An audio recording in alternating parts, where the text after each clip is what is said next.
All right. All right. Welcome to the Side Action, episode 93, episode 24 of season 3. And I am Jim Weglars, aka Wegs. You can follow me at Wegspool on Instagram or on Twitter. And I'm Steve Roberts, aka Action. You can follow me on Twitter at 31S Roberts. Follow the podcast at Side Action Pod on Twitter and also on YouTube. So, Action, how was the weekend? It was, we're the void without football, but we've got college basketball filling things up. I'm sure you're figuring out on golf too, but what have you been up to? Yeah, a little bit of golf, lots of college basketball over the weekend, and just shoveling snow. I think that's been everything that I've been doing. I saw some photos by yourself that you're doing the same. Yeah. So it seems to be a pandemic here within the pandemic. Yeah, it was so Monday, the weekend wasn't too bad. Played some volleyball. I was supposed to play on Monday. It's President's Day weekend. Had the day off Monday. Very excited.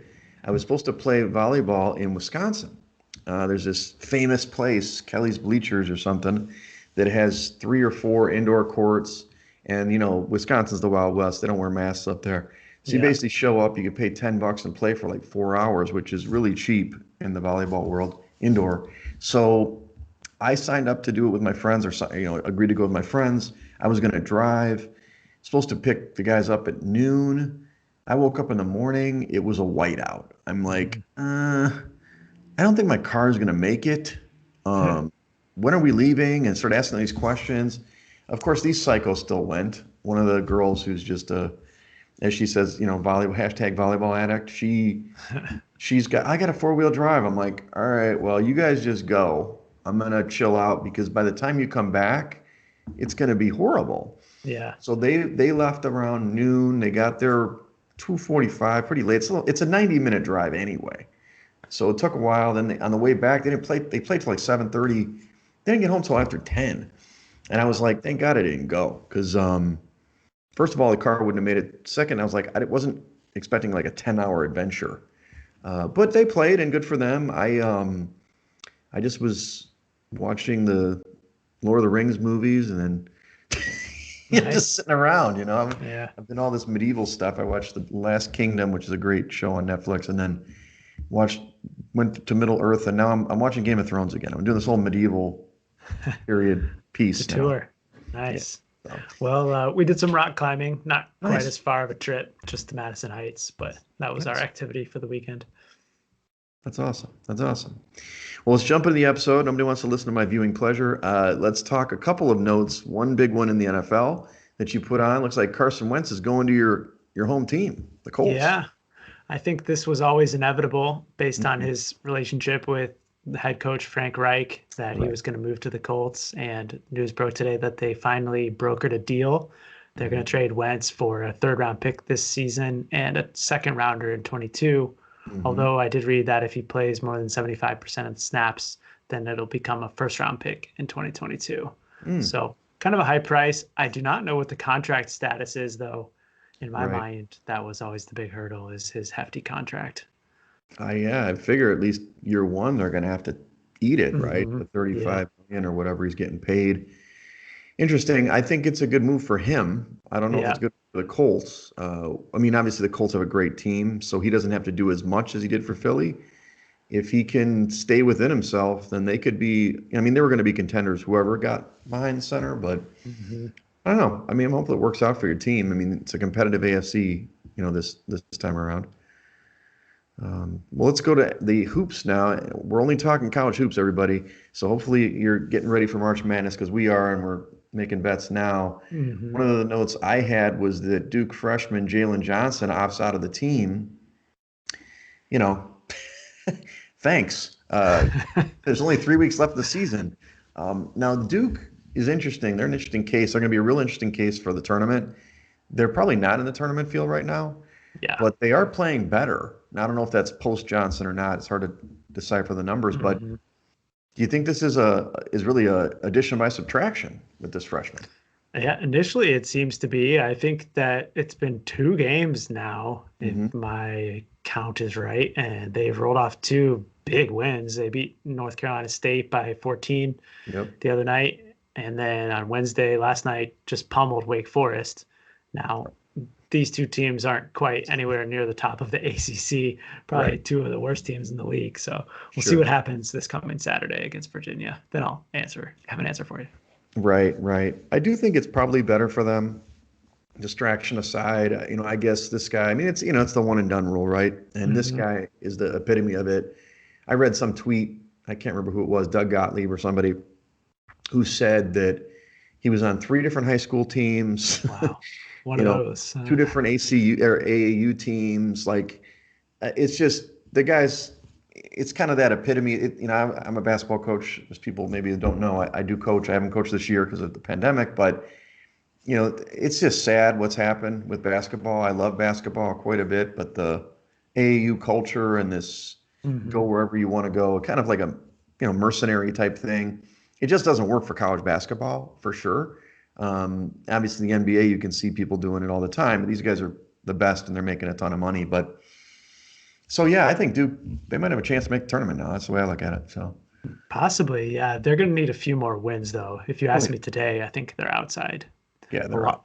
lot, along Sure. with a lot of other blue bloods. Michigan State, Kentucky could be a very interesting tournament this year without some of those names. Yeah, Michigan State, I think it's 23 years in a row they've made the tournament. This is they're Hmm. they're they're basically out unless it's a miracle.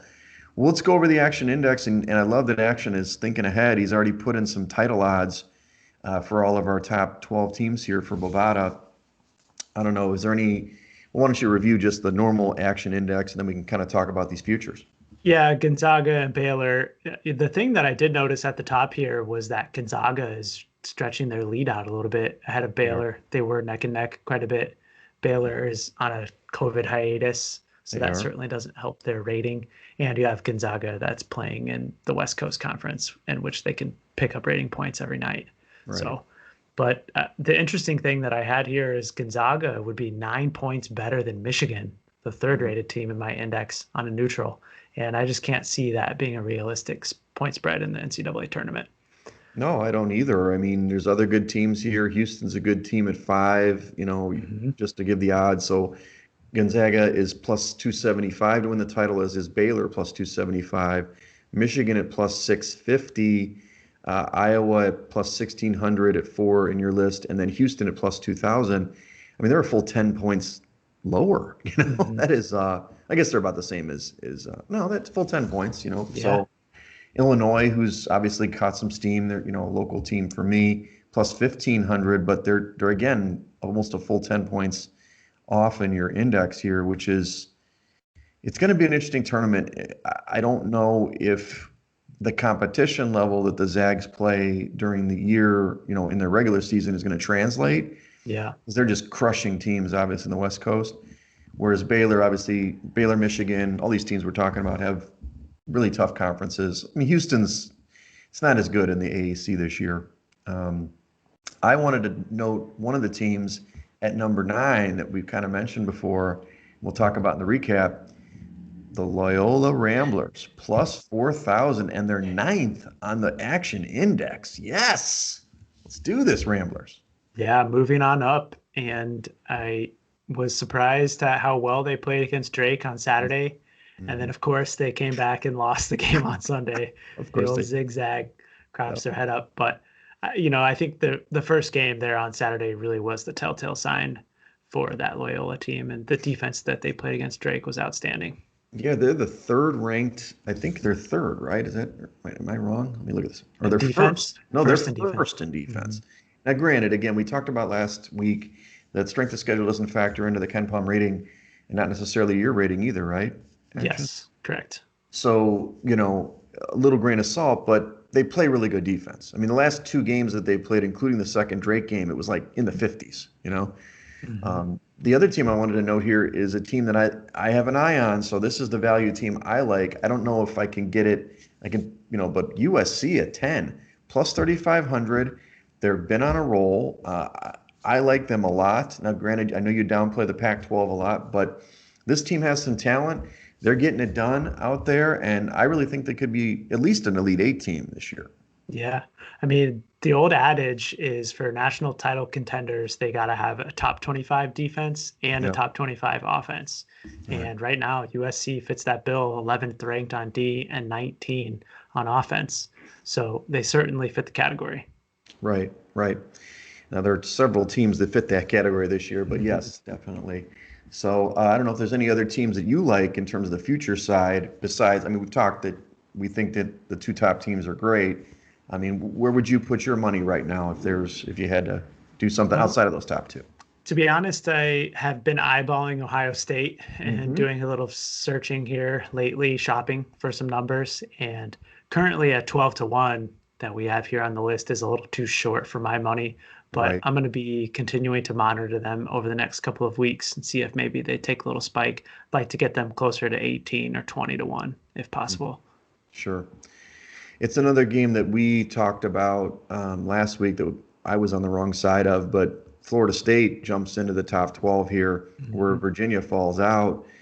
Florida State plus 2,000.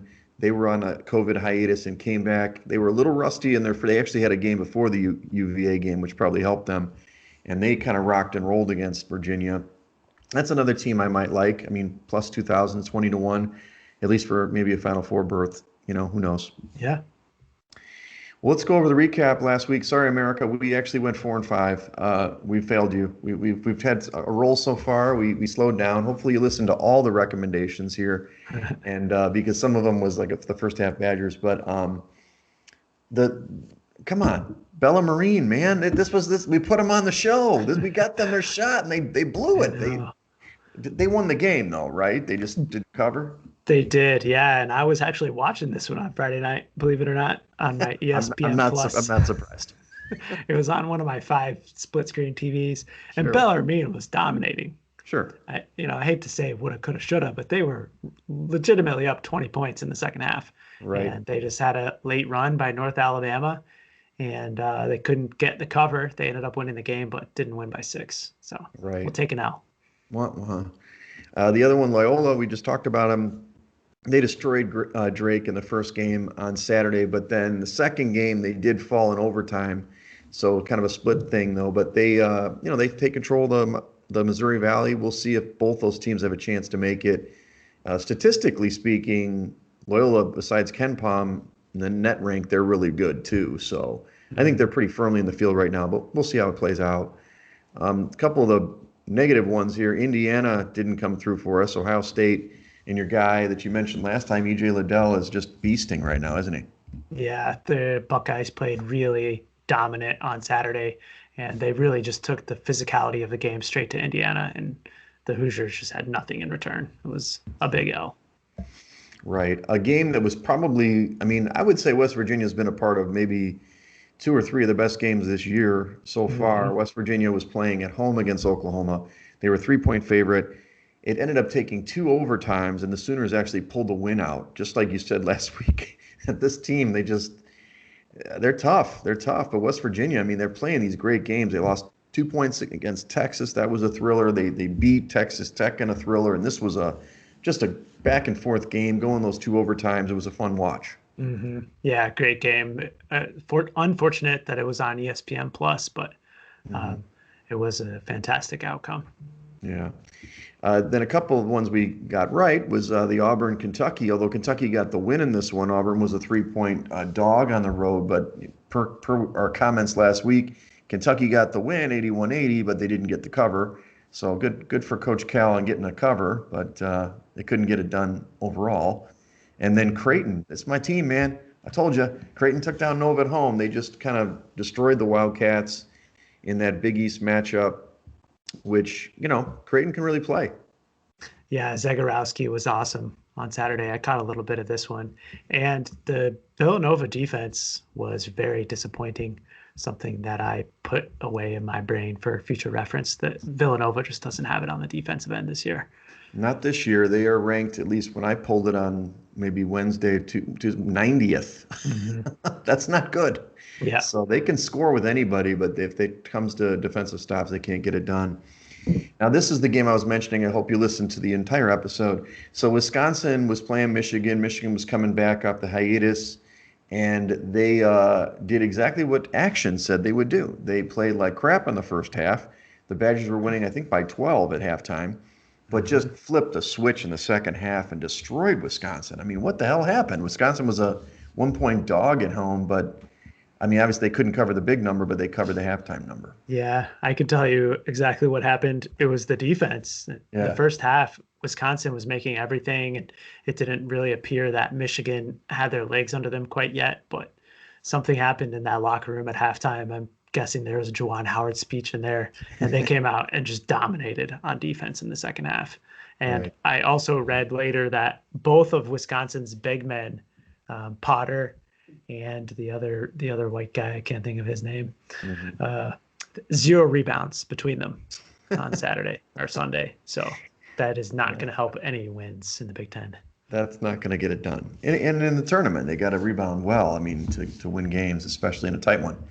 And then the last game, we talked about this one. I thought that I was on the right side here with Virginia going to Florida State, being like a 1-point underdog on the road. And in this one, the Noles just destroyed Virginia. I mean, it wasn't even close. I flipped on the game late in the first half. They're down by like 24 points. I didn't know what was going on. I'm like, wait, what happened on the Virginia defense, let alone the offense? So it looks like Florida State, the layoff didn't hurt them too bad. Yeah, I think they had that spot circled too. They always play well against Virginia, it seems like, and that was just another opportunity for them. Right, right. Well, let's go into some games. We like to highlight some of our favorite picks and then some of the key games. We like the Friday Night Action. I know Action does. He'll have this on and one of the screens. He's got St. Louis at Dayton. St. Louis is a 5.5-point favorite on the road at Dayton. If I'm not mistaken, Dayton beat them last time. But you look like you like the Billikens in this one. Yeah, I've been looking to play on St. Louis since they've come back from their COVID hiatus. Mm-hmm. And they started out a little slow, a lot like other two teams have recently. But Right. now they are really racking off some victories. They've won 2 straight and covered 3 out of 4. And in the last 2 games, they beat LaSalle by 21 and Fordham by 28. Yep. So it's looking to me like they're hitting their stride again. And beyond that, the stats just tell me they're going to have a significant advantage on the glass against Dayton. They rack 35% of their offensive rebounds, where Dayton is only 28% on the defensive glass. So add it all up along with St. Louis's defense, and I think that they're going to win this game easily. In fact, I think in my numbers, I make it a 10-point spread. So All right. laying 5.5 is a no-brainer. Right. Okay. You heard it here. The other one that you've already bet on, I think, is the zigzag theory of the Mountain West. Utah State is at Boise State again. They played last night, and Boise won. About 7 or 8. It was a similar spread, about 1 and 1.5, 2 points, and Boise covered pretty easily. But you think the Aggies are going to bounce back? Of course, needing the win. You like Utah State in this one? Yeah, I'm going to be playing Utah State. Full disclosure, bet them last night at a similar number, plus 1.5, and they did not get it done. Although they led in portions of that second half. Sure. It wasn't until about the 9 or 10 minute mark where Boise State took control and ended up winning by 9. But Namus Keita had a huge game last night, 32 points and 10 rebounds. And I have every expectation that Utah State can bounce back tomorrow night against Boise. I make this game Utah favored by almost 3, just a hair under 3. So I think 4.5 points off is getting some value here with the road underdog. Absolutely, and that's been what we've seen a lot of times in these conferences that do these back-to-back spots. It's almost always a split. I mean, it does happen where they can win both games if they're outright better, but these two teams are pretty good. So I can see your spot here. Well, let's go into some of the big games over the next week that we like, or at least we want to take a side on.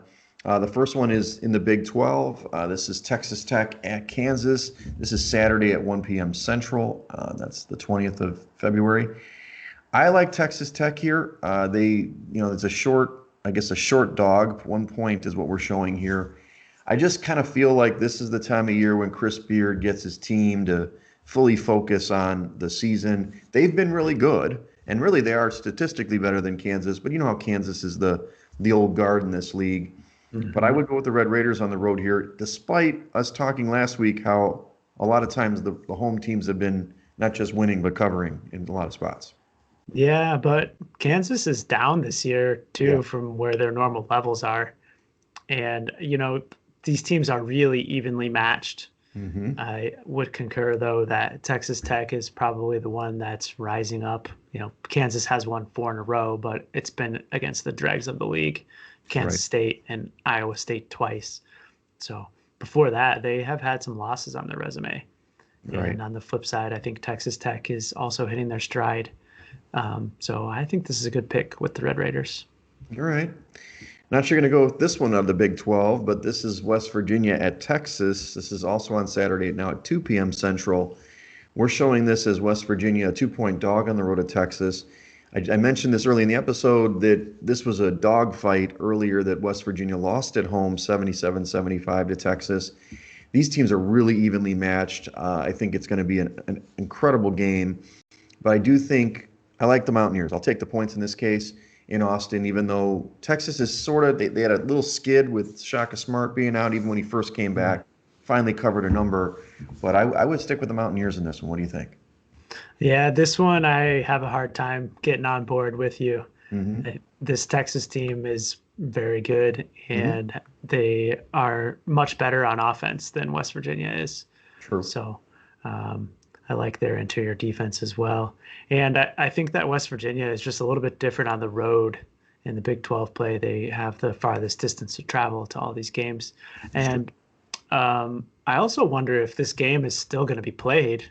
To be quite honest, if looking at the news with all of that's going on in Texas, it seems like a lot of sporting events are getting canceled. So That's true. it makes you wonder if there might be a little bit of an edge on your side with the Texas players presumably going through a lot in their personal lives right now in Austin. Right. A lot of blackouts and all that kind of stuff. That used to snow down there. Your guy, Broccoli Bob, I don't know if you saw any of his pictures on social media, he's having his dog run around in the snow. Not typical for this time of year. I checked in with Rob. He still has power. So Okay. Rob Okay. and Megan are all good. Good to know. Good to know. He can still make those bets then. That's what I want That's to hear. right. Live betting. All right. Well, the next one, let's go to the Big Ten. This is on Saturday as well. This is 3:30 Eastern, 2:30 Central. Minnesota's going. They're going to be hosting Illinois. You're showing that Minnesota is a 5-point dog at home, but you're going against my Illinois squad in this one, the Golden Gophers. Yeah, I think I'm going to play against Illinois in this one. It goes against my numbers a little bit, which Sure. I'm typically not apt to do, but this is kind of a two-sided play. First off, you've got a Minnesota team who has been beating lots of worthy opponents at home this season. Mm-hmm. I think, in fact, all of their Big Ten wins have come at home on Okay. the season, and they have 0 wins on the road.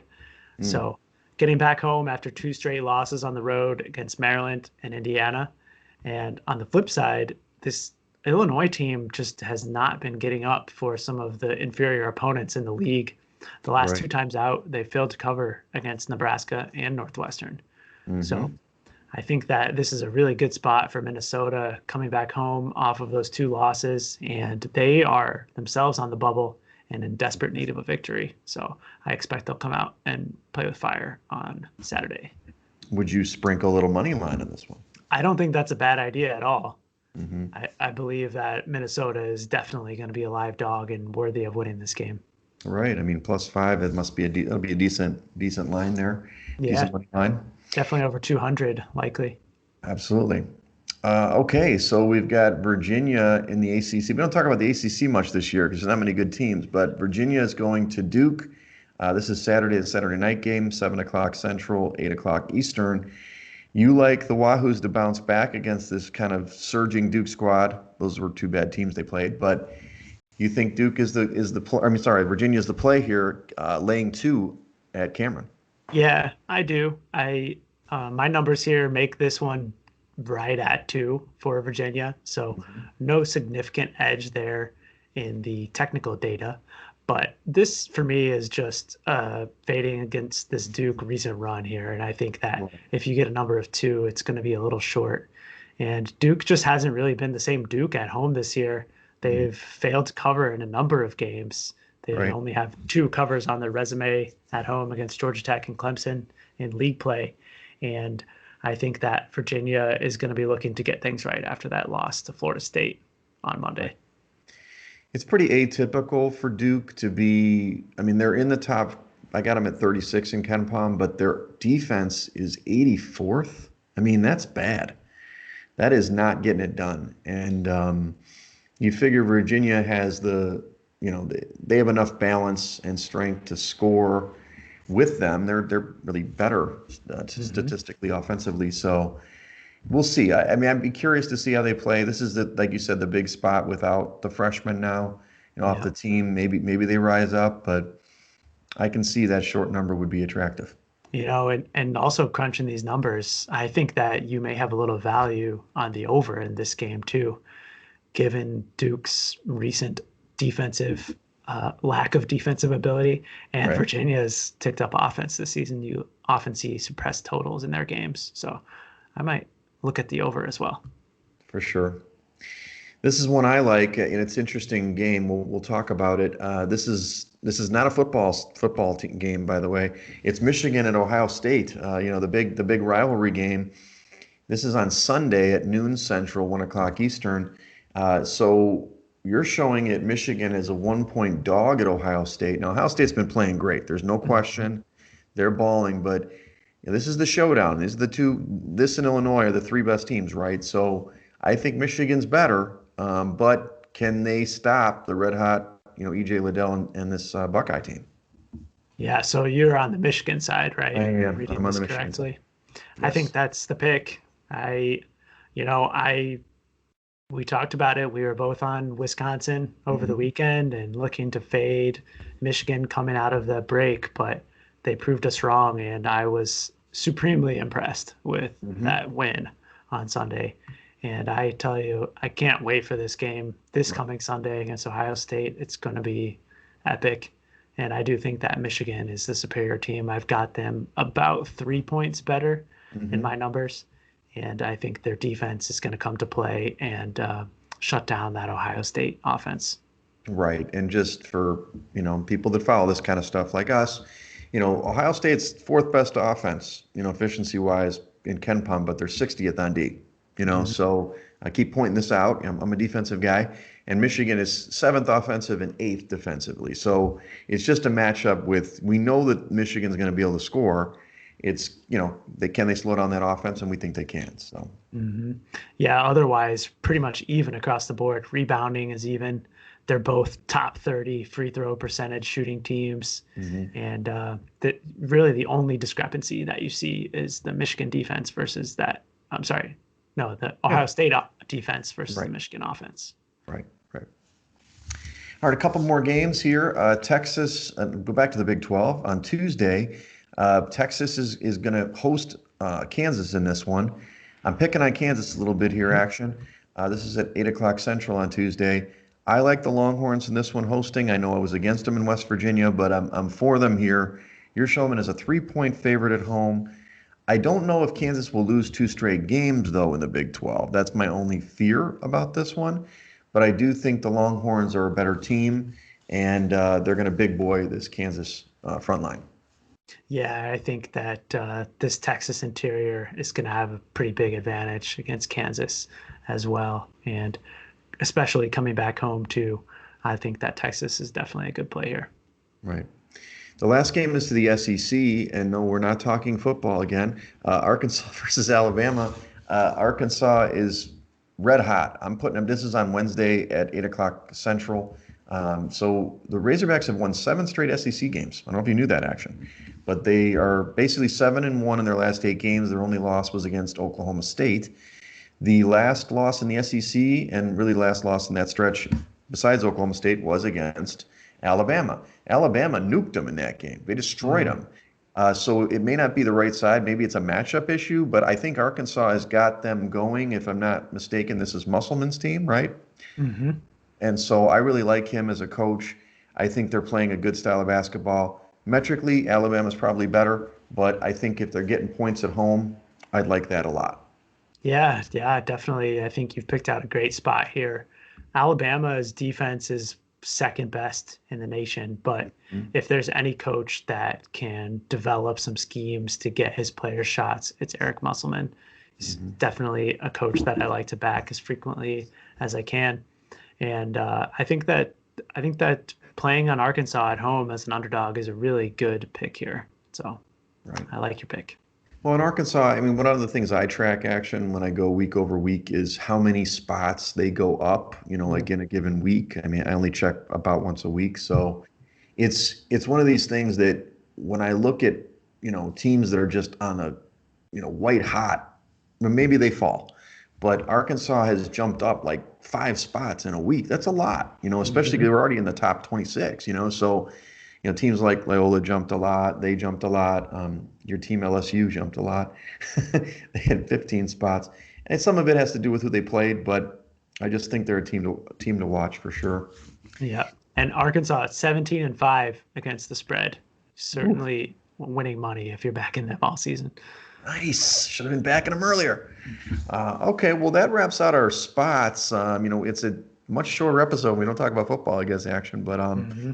let's just do a Vegas trip update. We may or may not have another person who's coming. We'll see, but we're open to anybody who wants to make it. Again, we're going the 17th through the 21st. Actually, I'll be there 17th through the 20th.